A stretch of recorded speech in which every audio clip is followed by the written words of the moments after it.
So let's talk about the difference between parametric and non-parametric tests. And I've got the information from this site here, so if you want to read exactly what Minitab wrote about it, it's right there. So we talked about distributions where we studied random variables and normal distribution. The normal distribution is called parametric, and it's certain inferential tests that are designed for that distribution. So basically what's going on is you studied about normal distribution. It's when that data is that pretty bell shape. And we have another name for that, and that's parametric. So we can do a lot of different things with this parametric type of data. We also have non-parametric tests, which handle data that is not normal. And it's also called distribution-free tests because they don't assume that your data follows a specific distribution. This is when you have data that's very, very different and may not have the same thing, the same kind of distributions you see in other ones. So in parametric analysis, you're going to test group means.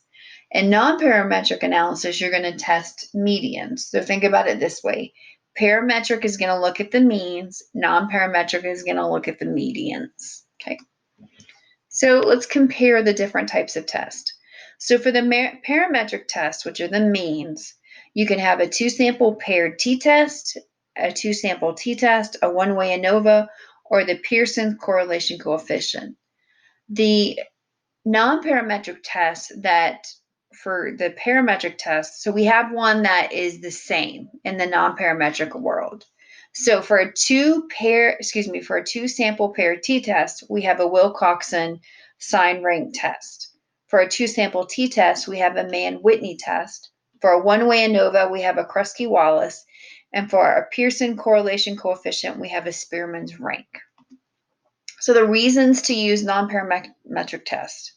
Reason 1, your area of study is better represented by the median since the data is not normal. Reason 2, you have a very small sample size. Reason 3, you have ordinal data, ranked data, or outliers that you can't remove.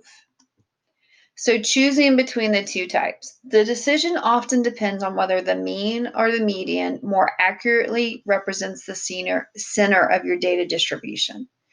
If the mean accurately represents the center of your distribution and your sample size is large enough, consider a parametric test because they're more powerful. If the median is a better representation, the center of your distribution, consider the non-parametric test even if you have a large sample. Okay, so here's an example of the parametric data. So you want to go back and watch that video on normality because that's where we talk about it. So here you can see I have this, excuse me, I have a histogram and I have a graph showing normality.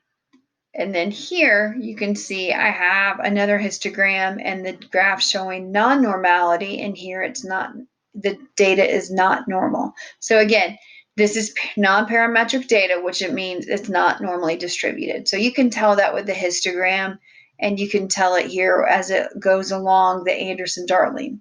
So look, you can see the peaks on this histogram, they're all different. But if I go back to this one, let's look here and blow this back up.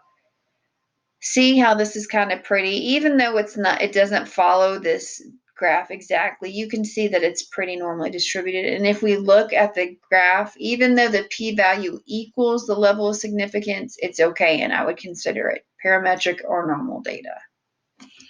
So that's what you need to look for on those two types of data.